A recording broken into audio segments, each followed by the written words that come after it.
friends, welcome back to my channel. Today I have 6 palettes that we are talking about. I have the remaining 3 Jaclyn Hill Morphe Vault Collection palettes, and I have 3 Lorac palettes to talk to you about.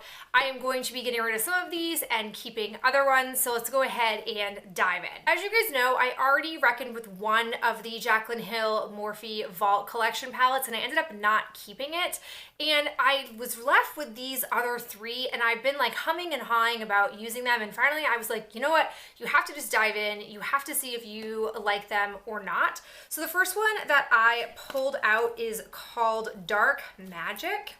It looks like this. I just find that these shadows are way too dark for my preference. I am a very, I don't know if you've noticed, pale lady, and these shades are just so dark that they don't really work for my preferences. I'm not a smoky-eyed person. I am not somebody who really enjoys those types of looks, and I just feel like in my day-to-day life, I don't really do a lot of dark eyeshadow looks anyways, so this just does not align with my makeup preferences. So even though I didn't use it very much, I feel like my general aversion to not wanting to use it reveals to me that it's just not a palette that I should keep in my collection, so I am saying a sayonara to this one. The second one is the Ring the Alarm palette, which looks like this. This palette, I definitely feel like after working with a lot of the warm tone shades in my Lorac Mega Pro 1 palette, that this really does better align with my preferences now. Like, I really would have never said I was like a warm eyeshadow person, but my issue with this one is that it pulls very reddy, and I'm just not someone who likes the look of red or like burnt reddy oranges on my particular skin tone. I just think because I have red hair that it just doesn't look the most flattering for me. And so even though I like some of these shades, like Lolly I think is gorgeous, I don't mind On Camera or Boom, I don't mind those shades at all, I don't want to destroy this palette to get just a minority number of shades from here when I could be able to give this to someone as a holistic palette that they might get more use out of. So I'm actually going to declutter this, which, I mean, it really does hurt my heart because I'm fairly certain the collection was $50 and you didn't have to buy all 4 of the palettes. Like, I could have just purchased one, and so far 3 out of the 4 I just don't really like or don't align with my makeup preferences. So this has really shown me that I need to really heavily scrutinize collaborations before I purchase them. I can't just buy them because I'm a fan of that person, because it's so wasteful. The last palette that I have from the Jaclyn Hill Morphe Vault Collection is the one called Bling Boss, which looks like this. As you can maybe see, I have gotten the most use out of this palette. I think this palette is gorgeous. I'm really loving Bling Bling. I love Glitz and Glam. Ballsy, Pizzazz is actually really nice. I used Hush Hush, which I felt was a little powdery, and I didn't feel like it had the best pigmentation, but it's still I could make it work with my skin tone. I just think this pairs really well with a lot of the eyeshadow looks that I've been working with lately, thanks to my Lorac Mega Pro 1 palette. So I really like this, and for me, I think this most aligns with my makeup preferences and the way I prefer to wear colors and eyeshadow, and I don't feel like this pulls super dark. I can easily pair any of these sort of metallic-y colors with a lighter crease color, and that really tones the whole look down. So this is the one out of all 4 that I like the most, and I have to say I'm a little bit surprised. I don't know, back when I first was looking at the collection, I don't think this was the one that I was really drawn to the most. I was really drawn more to the yellow green one that really didn't look good on me at all. So hindsight 2020, I am happy to be keeping this one. All right, now bear with me. Before we talk about the 3 Lorac palettes that I have made choices on, I just want to circle back to the Morphe Jaclyn Hill palettes that I am decluttering. Back when I was first thinking about getting rid of the Armed and Gorgeous, I thought to myself about the fact that I have hardly used that palette, and I don't really have anybody in my life right now who is willing to take a surplus of makeup. I sort of have maxed out the population of people in my life, and I feel like unlike other palettes that I've decluttered where I feel like the quality wasn't that great or they were just really old and they weren't really working for me anymore, these three palettes, I just don't like the colors. I don't think they're that old. I haven't used them that much. So truthfully, I would love them to go to a good home, and I feel like you guys might be a good home for them. So essentially, I'm gonna go ahead and do these as a giveaway. Full disclosure, they're not brand new. I have swatched or applied some of them to my eyes. So if that is not something you're interested in, that is totally fine. Feel free to just keep on going with this video. Feel free to pass over this. But if you would like to have these palettes, if that's something that really jives with you, just go ahead and leave me a comment down below that says enter me and your email address, and I will do a drawing of all those people. I'll put the deadline and just general rules of that giveaway down in my description box, but I just would really prefer these to go to someone who would like them and would enjoy them, and I just don't have people in my everyday life who would do that. So if that interests you, have at it, and go ahead, check the description box for all the rules. I even still have the little vault case that this came in. Obviously, you won't be able to put all 4 in there, but it's still a nice case, I think. So I'll go ahead and do that, and I hope that this is something that you guys, enjoy. I appreciate a lot of you guys who tune in for these videos and a lot of you who have supported my decluttering, and so if you want to make these a part of your life, go ahead and enter that giveaway. All right, so now let's move on to the 3 Lorac palettes that I have been toying with. The first is my Lorac Pro.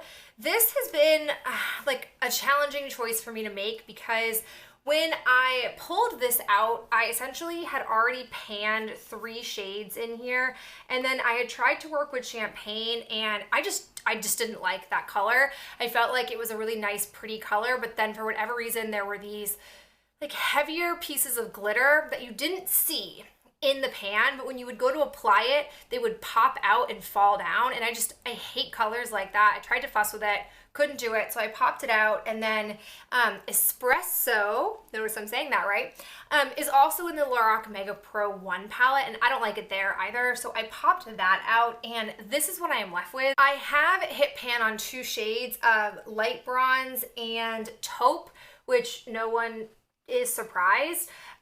I like this palette, I really do. I think it is a good basics palette, and I wasn't sure if I wanted to keep it or not because as soon as I get down to sable, garnet, and over, it gets very dark very quickly, and I don't have many lid shades remaining. Light pink to me is not a color I'm gonna put over my lid. I don't think it has a lot of pop or impact for me, and I also don't love a matte lid look. I prefer to have some kind of glitz or glitter or just something fun to work with. So I just wasn't sure, but in the end, I like this palette because I feel like I can work with it and pull in other shadows. I just think it will be really helpful for me to have this and be able to use this and test out other parts of my collection. I have done a really fabulous job this year pouring through and really scrutinizing my eyeshadow collection, and I'm really happy with where my collection is shaping up. But I also had gone into 2019 hoping to be able to look at my drugstore eyeshadows, and I have not really touched that category much at all because I didn't realize how long it would take for me to scrutinize my full-blown palettes. So I think this will be really good for that, and I like the quality of the shadows that are still in here, so I'm gonna go ahead and keep this puppy. The next one I looked at was this Lorac palette in Refined Romance. This I think was a fall collection that they came out with, and I found it at Nordstrom Rack. I think this is beautiful. It's very simple. There are 6 shadows, you have 2 blush products, and you have a highlight. However, nearly every time I have gone to do an eye look with these 6 shadows, I have found that they turn quite muddy and they don't really perform beautifully. The only shade in here that I have loved is this light, almost white champagne lid shade. I just think it's a gorgeous lid shade for me. I know most people might use this for a brow bone highlight, but I love it all over my lid, and I really appreciate the fact that this has such serious staying power. I have done really dark maroony creases with this and it doesn't get muddy. It really holds its own all day and I love that. However, the rest of the shades I just don't feel are the same as Loraque's quality that they normally put out with their pro palettes, for example. And I have noticed that with Loraque, which it's not exclusive to them. A lot of brands, like immediately I think of Too Faced, a lot of those other brands that put out almost like holiday or seasonal collections don't always use their same regular eyeshadow formula. I don't know the advantage to doing that. It must be a money-making tactic, but I feel like if your name's on the line and you're talking about quality, why wouldn't you want to use the same shadow quality that you normally have? But different video, different story. I just don't feel like these perform as well. So my plan with these shadows is I'm gonna try really hard to just pop out with this one shadow that I really love and think that I could easily use up entirely because it's a classic type of shade for me for my lid. I wanna try to pop this out. As for the face products, I don't really have any experience with Loraque powder face products. I kind of got to a point with my makeup collection that I've just not really ventured out to trying other brands just to try them with face products because they are so difficult for me to use up. But I love, absolutely love the face products that are in here. This highlighter is gorgeous. It's a very basic shade, but I love it. And I love these two blushes. I think these are absolutely gorgeous as well. It's kind of a double-edged sword that I love them so much because I do not need more products from this category, but I do not want to part with these. So again, I'm going to try very carefully to pop these out, put these into my palette that I've sort of been collecting all of my popped out powdered products from, and just keep it in there and try to use it up. So, you know, some hits and misses with this. I'm half getting rid of it, half keeping what I can get out of this. The last palette that I have is my Pirates of the Caribbean Dead Man Tell No Tales Loraque Partnership palette. I have been toying with this for months. I deep down sort of knew after using it a couple of times if I wanted to keep it or not, but I felt compelled to keep testing it. These are the shades inside here. Again, when this came out, I really had no interest in the collection. I did not care about the Pirates of the Caribbean, like movie 5 that they were putting out, but I was sort of drawn to some of these colors, but not enough to pay like, I don't know, the $50 price for it. And then this was given to me and I love this palette. I really like the variety of colors in here. Some of these, I definitely feel like I don't know if I would pan completely. Like Treasure is kind of a little bit reddy. I don't know if I would love a lot of eye looks with that. Starry Night, a little bit out of my comfort zone, but not like terrible. Cursed, it's a black anyways, but it has gold shimmer in it, which I'm not a big fan of, but majority of the shades in here I really feel like are right up my color alley and I really like them. I think they're really pretty. The pigmentation and the performance of these is very similar to the Mega Pro palette that I have, so I'm a big fan of this. I don't think you can still buy this. I feel like this came out at least a couple of years ago at this point, but if you come across it and you like the color story, I do recommend it because I think that it has good shadow performance. It's a good collection of colors, and despite being a bulky palette, I really like it. All right, guys, that means that all I have left for my Scrutinizing My Palette collection is the Jaclyn Hill palette from Morphe and my Naked Urban Decay palette.